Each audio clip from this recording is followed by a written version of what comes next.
Hello, my name is Elin Enfors, and in today's whiteboard seminar I would like to talk to you a bit about traps and transformations in social ecological systems.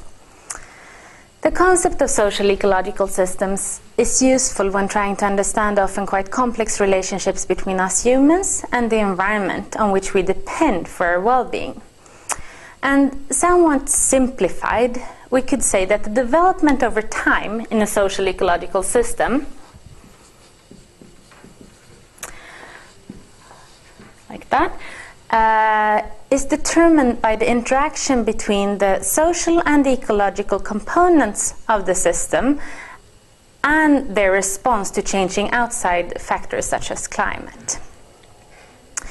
And in some cases, these interactions lock social ecological systems onto pathways that are both difficult to deal with and very difficult to escape from.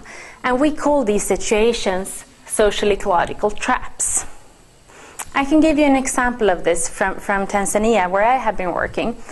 There, in small-scale farming system, we have seen that there is an increasing frequency of dry spells.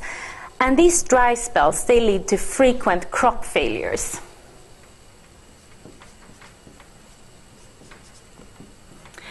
And the frequent crop failures force farmers to use extractive farming practices, which leads to impoverished soils.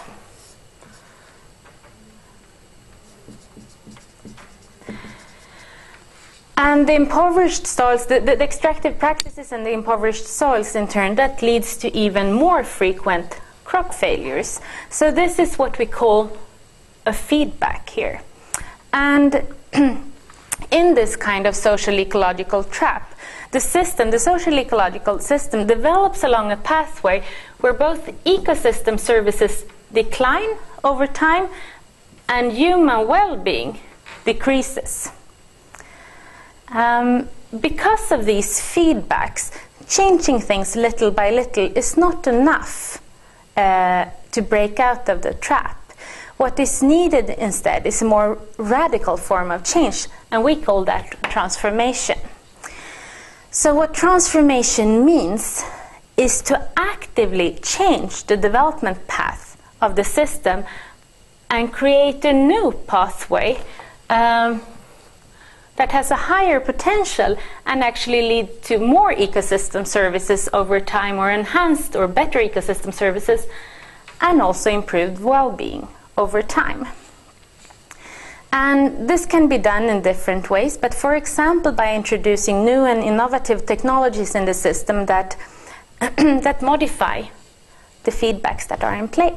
And again, one example from Tanzania, in that case, innovative technologies could be various forms of rainwater harvesting or other types of small-scale water management technologies. So researchers that work with transformation have found that there are 3 different phases of this process. And the first phase has to do with preparing the system for transformation. So that happens here, before the transformation.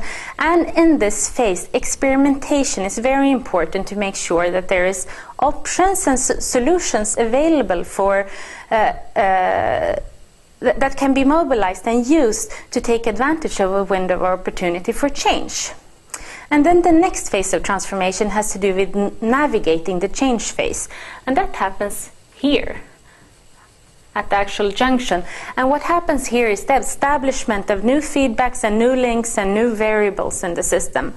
And then the last part of the transformation process has to do with building resilience of the new trajectory of the development, so to ensure a sustainable development over time. So the key message from this whiteboard seminar is that in many social ecological systems around us today, the challenge is actually not so much to build resilience of existing development pathways, but more to find ways to open up for transformative change, and in that way create a new beginning.